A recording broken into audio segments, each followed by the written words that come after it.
Mis hijos exigieron mi herencia, tratándome como una carga. Lo doné todo y solo dejé deudas. Mis hijos llegaron a pedirme la herencia mientras yo todavía vivía. No lo dijeron con esas palabras exactas, que hubieran sido demasiado honestas para la conversación que tuvieron conmigo ese domingo de marzo. Lo dijeron con palabras más suaves, más cuidadas, más llenas de preocupación fingida por mi bienestar, que sería mejor organizarlo todo en vida, que los trámites eran más sencillos así, que me ahorraría complicaciones futuras. Pero detrás de cada una de esas frases había una sola idea que yo escuché con la claridad que da la edad cuando todavía tienes la cabeza en orden. Querían lo que era mío antes de que yo muriera. Tenía 70 y... Lo que me propusieron esa tarde tenía la estructura de un argumento razonable para quien no quisiera ver más allá de la superficie. Que si les transfería los bienes en vida, el proceso notarial era más sencillo que un testamento, que me ahorraría impuestos, que ellos se encargarían de todo, que yo no tendría que preocuparme por nada. Lo escuché hasta el final sin interrumpirlos. Cuando terminaron, les pregunté qué quedaría para mí si hacía esa transferencia. La respuesta fue que ellos se harían cargo de mis necesidades de ahí en adelante. Les pregunté si eso significaba que pasaría a depender de ellos para vivir. Hubo un silencio que duró. Me fui de esa reunión sin decirles nada concreto. Les dije que lo pensaría, que era una decisión importante, que necesitaba tiempo. No era verdad del todo. Lo que necesitaba no era tiempo para pensar, sino tiempo para actuar, sin que ellos lo supieran. Llamé a mi abogado al día siguiente. Le conté lo ocurrido. Me escuchó en silencio y al final me preguntó qué quería hacer exactamente. Le dije que quería donar todo lo que tenía a las organizaciones que había estado apoyando durante años y hacerlo de una manera que fuera completamente legal e irreversible. Si es la primera vez que llegas aquí, suscríbete y cuéntanos en los... Me llamo Eugenio Paredes. Tengo 78 años y pasé la mayor parte de mi vida trabajando como farmacéutico en una botica que fui construyendo desde cero durante 4 décadas. No fue un negocio enorme, pero fue un negocio honesto que me dio lo suficiente para criar a 3 hijos, comprar una casa que pagué a lo largo de 20 años y ahorrar con la disciplina que aprendí de mi madre. Guardar siempre una parte de lo que entra, porque el futuro tiene sus propias exigencias y nadie más va a guardarla por ti. Cuando me jubilé hace 7 años, tenía lo suficiente para vivir con comodidad el resto. Mis 3 hijos son Claudia, Néstor y Patricio. Los 3 crecieron en la botica, en el sentido literal de la palabra. Después del colegio, venían allí, hacían las tareas en la trastienda, aprendieron a atender el teléfono y a tratar con amabilidad a los clientes. Les enseñé lo que pude de trabajo y de honestidad. Los 3 tienen vidas establecidas, trabajos, familias propias. Durante años, la relación fue lo que yo hubiera querido que fuera, presente, afectuosa, con la mezcla natural de distancias y cercanías que tienen las familias cuando los hijos crecen y forman su propio mundo. Algo cambió en esa dinámica cuando empezaron a verme mayor.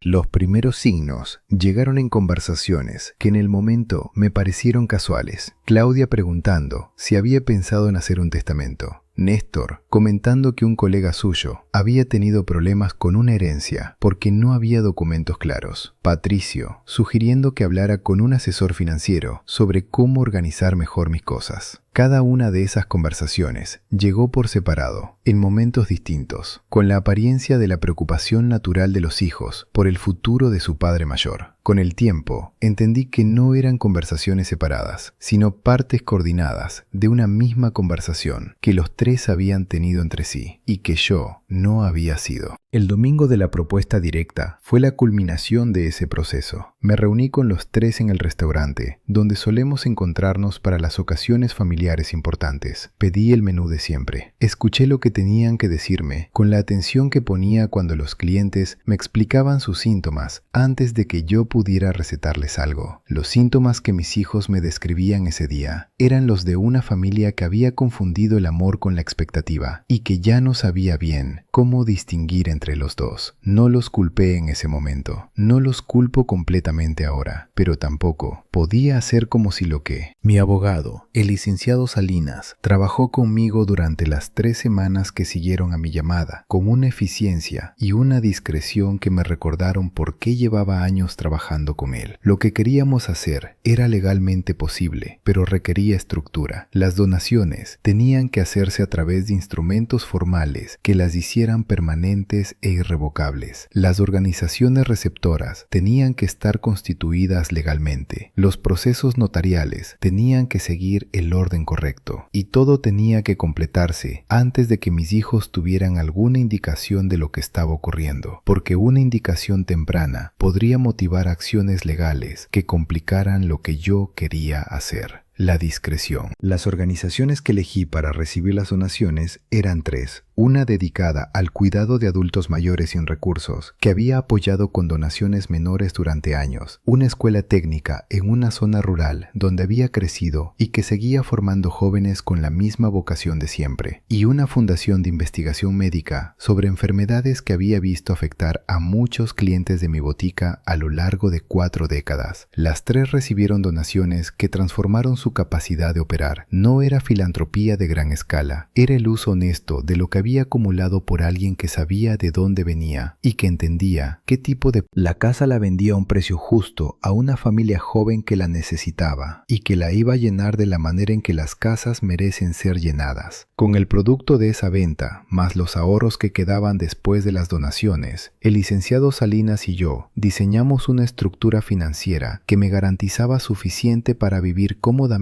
los años que me quedaran, con el capital invertido en instrumentos que yo administraba directamente y que no dependían de la voluntad de nadie más. No quedé en la calle, no quedé endeudado en el sentido trágico. Lo que quedé fue en una situación que era correcta para... Mis hijos se enteraron de lo que había hecho en una reunión que convoqué yo, en mi nuevo apartamento, 2 semanas después de que todos los procesos estuvieran completados y documentados. Los cité con la misma naturalidad con que los había citado al restaurante para las celebraciones. Les ofrecí café, les pregunté cómo estaban y luego les dije con la calma de quien ha dormido bien las noches anteriores que había pensado mucho en lo que me habían propuesto y que había tomado algunas decisiones. Puse el expediente del licenciado Salinas sobre la mesa. Les pedí que lo leyeran. Lo leyeron en silencio. Cuando levantaron los ojos, tenían la expresión. Claudia fue la primera en hablar. Me preguntó si era verdad. Le dije que cada documento en ese expediente estaba firmado por notario y podía verificarse en el registro correspondiente. Néstor me preguntó por qué no les había dicho nada antes de hacerlo. Le respondí que me habían dado el ejemplo de cómo actuar. Ellos habían tenido conversaciones sobre mi futuro sin incluirme y yo había tomado decisiones sobre lo mío de la misma manera. Patricio no dijo nada durante mucho tiempo. Cuando habló, preguntó qué les quedaba a ellos de todo lo que yo había tenido. Le respondí que les quedaba la porción legal mínima que estaba documentada.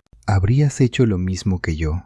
¿O habrías confrontado a tus hijos directamente antes de actuar? Cuéntamelo en los comentarios, porque entiendo que no hay una sola respuesta correcta para esa pregunta. Lo que sé es que la confrontación directa que ellos me habían pedido en el restaurante era una trampa disfrazada de transparencia. Si yo hubiera dicho que no de manera directa, la presión habría continuado de otras formas. Al actuar en silencio, les quité la posibilidad de aplicar esa presión en el tiempo en que yo necesitaba que no existiera. No fue crueldad, fue la única manera que encontré de proteger lo que era mío y de hacer. La relación con mis 3 hijos, después de esa tarde en el apartamento, tomó distintos caminos que todavía están definiéndose. Claudia tardó varios meses en contactarme de manera significativa. Cuando lo hizo, fue para decirme que lo entendía, que no lo aprobaba completamente, pero que lo entendía. Le dije que era suficiente. Néstor tomó el camino legal durante unas semanas, consultó abogados, buscó argumentos para impugnar las donaciones. El licenciado Salinas me informó de esos movimientos y me dijo que no había ningún fundamento legal para una impugnación, dado que yo había actuado en plena capacidad y dentro de los límites legales. Néstor abandonó esa vía cuando su propio abogado. Con Patricio las cosas fueron más directas. Vino a verme solo, sin avisar, una tarde de ese mismo mes. Me encontró en el apartamento leyendo y se sentó frente a mí sin decir nada durante un rato. Luego me preguntó si lo que lo había llevado a esa situación había sido algo que él específicamente había hecho o una decisión de los tres juntos. Le dije que era una respuesta a lo que los tres habían propuesto juntos, que yo no había distinguido entre ellos porque no podía hacerlo. La propuesta había venido de los tres y la respuesta era para los tres. Asintió. Preguntó si había posibilidad de reconstruir. Lo que ocurrió durante el año siguiente fue el resultado de decisiones distintas de cada uno de los tres.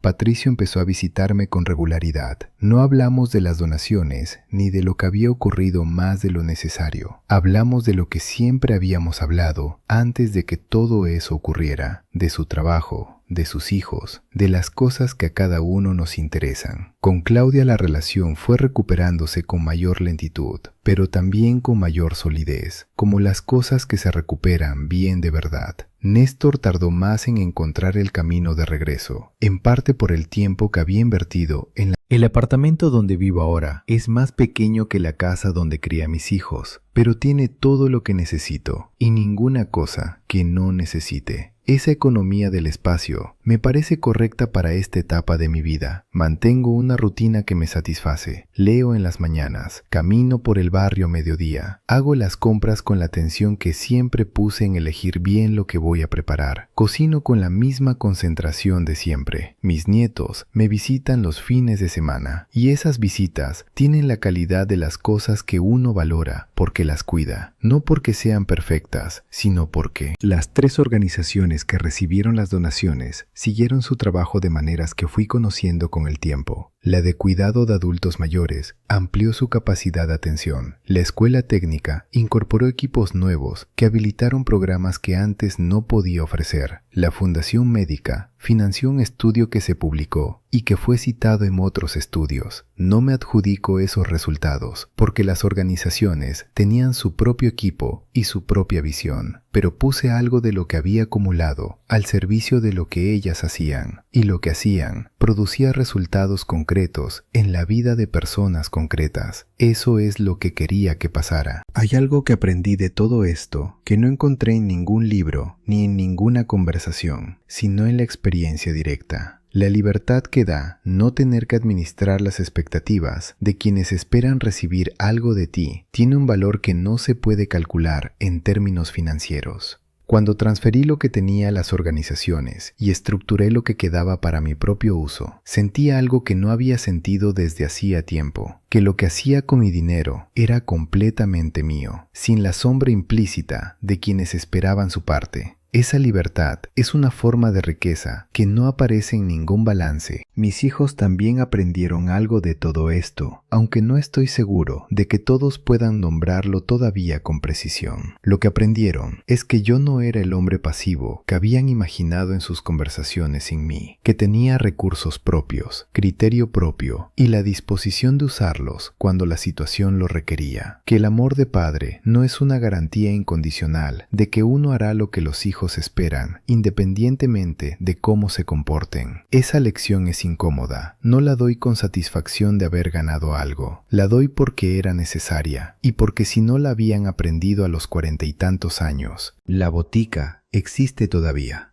La compró un colega más joven, que la ha manejado bien durante los años que lleva. Paso por ahí de vez en cuando, sin entrar, solo para ver que el letrero sigue donde estaba y que la luz está encendida. Eso me parece suficiente. No necesito entrar para saber que algo de lo que construí allí durante 40 años sigue presente en el espacio, aunque ya no esté yo detrás del mostrador. Esas continuidades, los nietos que crecen, la botica que sigue abierta, las organizaciones que operan con lo que doné, son la manera en que las cosas que uno hace perduran más allá del tiempo. El licenciado Salinas me preguntó un día si creía que mis hijos me habrían tratado diferente si yo hubiera sido más claro desde el principio sobre mis intenciones con el patrimonio. Le respondí que era posible, pero que no lo sabría nunca con certeza. Lo que sí sabía con certeza era que lo que habían hecho ese domingo en el restaurante me había dado una información que necesitaba para tomar las decisiones que tomé. Sin esa información, quizás habría postergado decisiones que llevaba tiempo queriendo tomar. En ese sentido, lo que mis hijos hicieron ese domingo tuvo una consecuencia que ninguno de ellos anticipó. Me liberó de la postergación. Uno de mis nietos, el hijo mayor de Claudia, tiene 15 años y viene a visitarme con más frecuencia que sus padres. Me hace preguntas sobre la botica, sobre cómo era trabajar allí, sobre qué significaba para mí haber pasado 40 años en el mismo lugar haciendo lo mismo. Le respondo con la honestidad que me pide la pregunta. Le digo que significaba conocer bien lo que hacías, que el conocimiento profundo de algo produce una satisfacción que el conocimiento superficial de muchas cosas no puede reemplazar. Me escucha con la atención que ponen los adolescentes cuando están genuinamente interesados y no solo siendo corteses. Esas conversaciones con él son: lo que quiero que entiendas de esta historia es algo que parece simple, pero que no lo es.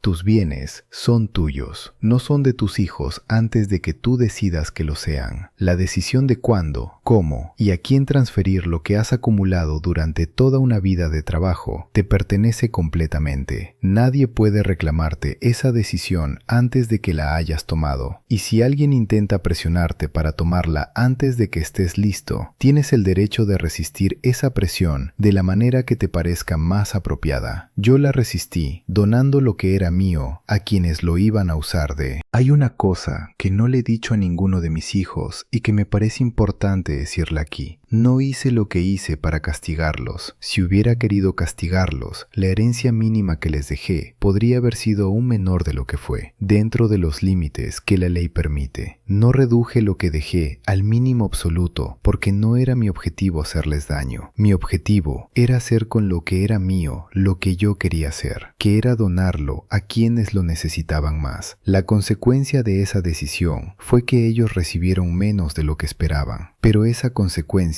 fue él. El apartamento donde vivo tiene una ventana que da a un jardín comunitario que cuidan los vecinos del edificio. Veo ese jardín cada mañana con mi café y pienso que las cosas que se cuidan colectivamente tienen una calidad distinta a las que se cuidan solos. No mejor necesariamente, distinta. Las organizaciones que recibieron lo que doné son cuidadas por equipos de personas que comparten un propósito. Mis hijos cuidan su propia relación conmigo de maneras que están aprendiendo todavía. Yo cuido lo que queda de mis días con la atención que merecen los días que uno sabe que son finitos. Cada una de esas formas de cuidado tiene su. Lo que le diría a alguien en una situación parecida es esto: si tus hijos te tratan como una carga cuya herencia están esperando, tienes opciones. No tienes que ser víctima de una dinámica que no elegiste y que no mereces. Puedes actuar de maneras que restituyan el equilibrio entre lo que das y lo que recibes. No porque el amor tenga que ser transaccional, sino porque cuando alguien reduce tu existencia a lo que dejará cuando muera, responder a eso con lucidez y con los recursos que tienes es una forma de insistir en que todavía estás vivo, que todavía decides y que lo que decides todavía importa.